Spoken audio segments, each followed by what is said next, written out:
Sports betting and your retirement. Hey everyone, Adam Bergman here, tax attorney and founder of IRA Financial. Welcome to another episode of Adam Talks.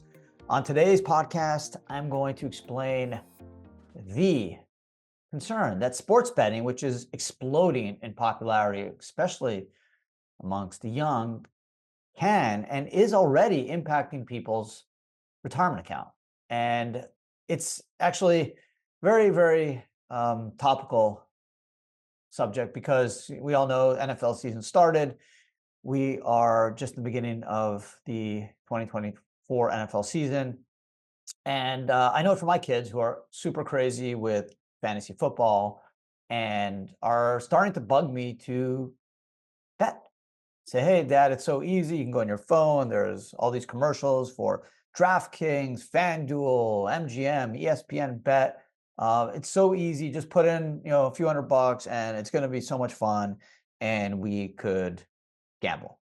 And I've been resisting because I've been reading about the issues with gambling. And you know that the average gambler spends about $1,000 over 12 months. Okay, the median's a lot less. It's less than a few $100. But the number of people that are gambling, especially on sports, is growing, mainly because it's so much easier.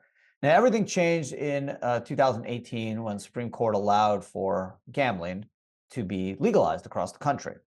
In 23, the Americans bet $120 billion on sports. It's a 28% increase from the year before. Okay, and it's legal in a little over 36 states, and it's continuing to spread across states who continue to legalize it because of the revenue. According to the American Gaming Association's year-end report, 2023 marked the gambling industry's best year ever recorded, with revenues topping $66.65 billion. Worth mentioning, this was a 10% increase from 22 revenues. While the majority of this revenue is still based on in-person sportsbook and casino gambling, sports betting, both land-based and online, is quickly becoming a significant part of the industry's record-breaking revenues. 23, $11.4 billion, and the industry's total came from sports betting, representing a 46.1% increase in year-over-year revenue growth. In fact, Americans reportedly wagered $121 billion just on sports in 2023. That's a 29% increase, and all the signs show to this increasing. So this is some more statistics from a Drive Research market study. It said just under half of all American adults have placed at least one sports wager in the past year. 31% of American sports bettors place at least one wager per week. Basketball is the most preferred sports to bet on, which is strange. You would think football is. Over 1 in 2 sports bettors prefer to place wagers on DraftKings, which means online using people's phones is becoming the mode of betting. And that's obviously going to continue. So that's what's concerning. Here's a graph. If you are watching this on YouTube, you're going to see this graph.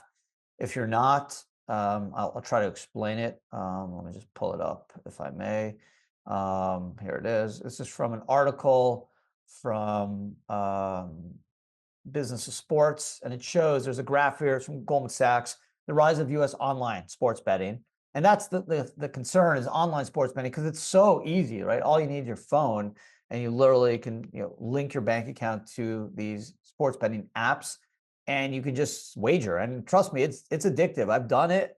I won't let my kids do it, even if it's for $5. I just won't let them do it because it's so addictive. But what's happening, and I'll get to this in a second, is people are starting to take the money that they are using for saving and they're dumping it into sports gambling. So if you look at this chart, I'm sharing it right now on our YouTube channel, which you can check out all our podcasts on it. It shows from October 19 to November 23. You can see the chart. It just keeps going up, up, up, up. And obviously the Super Bowl is one of the largest sports betting events. This study, they forecast that Americans will legally spend $45 billion on sports betting each year when the market matures, when more and more states are offering it. So that is definitely kind of scary. But the statistic that really struck me was that what's happening is there was a key finding in a recent report from a working paper titled Gambling Away Stability, Sports Betting Impact on Vulnerability Households. it claims to find evidence that for every dollar spent on recreational activity now legalized in most states since 18, net investments in stocks and other financial instruments dropped by just over $2. So every dollar spent, there's a $2 drop in investments. And my concern is, in order to save in an IRA or 401k, the key is starting and being consistent. The number and the amount of the contributions is important, but you can still get rich by being consistent and just making small contributions. And again, I'm showing a calculator just to prove this point. So if you are, let's say you're 23 years old, right? You just put away $1,500, let's say $1,000 a year, right? 8% return for till age 73. So from 23 to 73, just put $1,000 away. And my point is, instead of gambling $1,000 or $100 a month, you actually put it into an IRA, a Roth IRA, or you just save it in a work 401k, and you get an 8% rate of return. You'll have $573,000 plus when you hit 73. And that's at just at $1,000 starting at age 23, right? If you started at age 19, let's say you take some money that you're working, you're in college or working, take $1,000 a year, or let's say $1,200, $100 a month. Instead of gambling $100 a month on football, you literally just put it away, $100 a month. You get 8% rate of return from 19 to 73. You'll have almost $1 million, $942,136. Okay, so the point is, to get rich using a retirement account, it's based off compounded returns. Your money doubles, assuming a 9% rate of return every 8 years. If you get an 8% rate of return, your money is going to double every 9 years, which is the law of 72. So my whole point is, hey, more and more people are gambling, and that's what it is. I'm not, going to sit there and say they should ban gambling. Everyone should do what they want to do, right? I'm all for libertarian freedom. Like, it's your money, do whatever the hell you want with it. But the point is, the money you spend, you're going to lose, right? Just understand that you're going to lose. Overall, whether you're looking at it at a month, 6 months, a year, 5 years, 10 years, you're going to lose. There's a reason they build billion-dollar casinos in the desert. People lose. Sports betting, I'm a huge sports junkie. I watch 10 games of football. I cannot bet for my life. Literally, I usually, for fun with my kids, we pick like the 3 locks of the week. And usually like we're 1 and 2. We never are 3-0 ever. So it's just very hard to win, especially with point spreads and all kinds of crazy stuff in football. Forget about basketball and baseball. That's just a crapshoot. So it's really, really hard to even break even. And then with these sports betting places take the juice, and it's really almost impossible to win. You're not going to win. If you say, hey, I'm just doing it for fun, I have ample means, it's just something I like to do, I'm going to lose $100 a week gambling, that's fine. But again, if you put in $100 a week into your Roth IRA, that's 400 times 12, say $4,800. And let's say you start doing it at 30. Okay, forget it. And you go to 73, 8% rate of return, you're going to have $1.58 million, right? So think about that. I know it's fun to bet, but you can have fun doing other things without throwing money away. If you just said, instead of $100 a week, I'm going to bet, I'm just going to put it into an IRA, or instead of $100, how about $50, right? Say, $2,500 a year, $50 a week times 50, $2,500. And I'm just going to put in the S&P 500. I'm going to buy whatever you're going to do. I don't care. It's not important.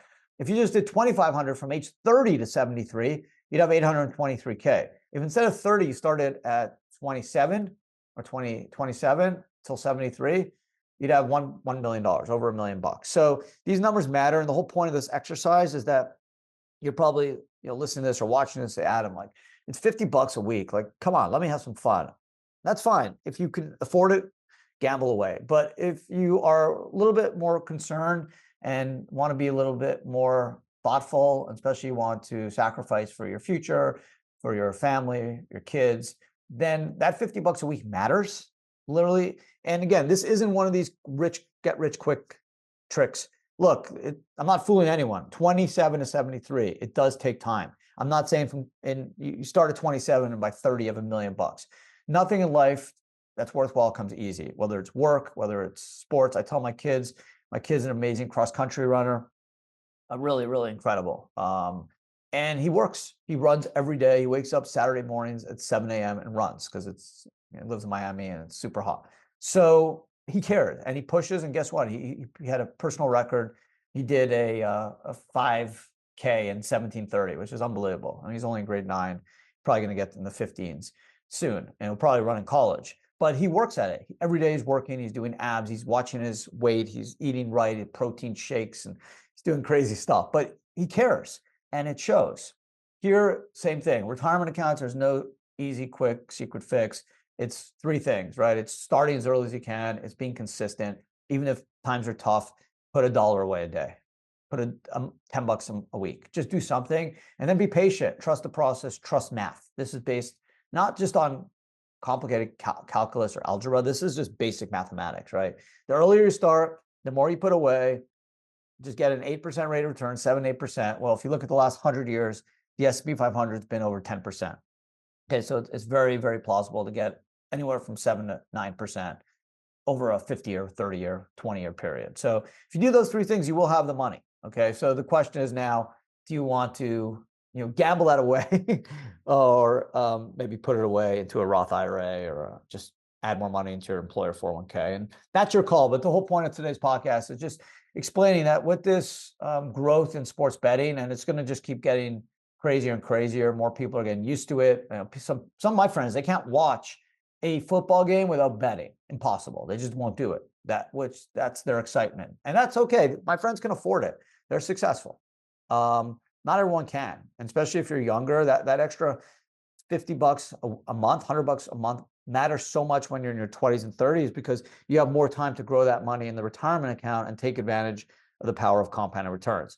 When you're in your 50s or 60s, that $100 a month is less important because you have less time to have it grow.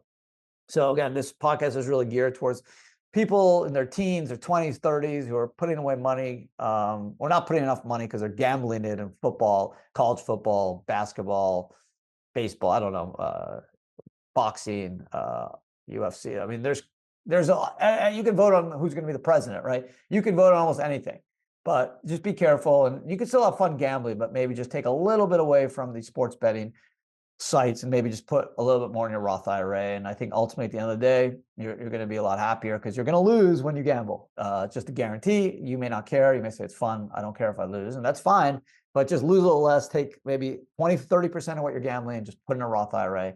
I don't care if you do alts. I don't care if you don't use IRA Financial. Just put it at Fidelity or Schwab. Doesn't bother me. Just get rich. The system is rigged in our favor. It's not a zero-sum game. We all can be rich using the U.S. retirement system. Just got to do the 3 things. Start as early as you can. Be consistent. Trust the process. It will work. Simple math. You will get rich. You're not going to get rich gambling. I promise. No one does. It's impossible. So that's it for today's podcast. Hope you enjoyed it. If you haven't subscribed to our YouTube channel, where you obviously can view this podcast, you definitely should. If you are enjoying the podcast, please give it a like and subscribe. Otherwise, have a great day, and I hope to see everyone again on the next podcast next week. Thanks, and take care.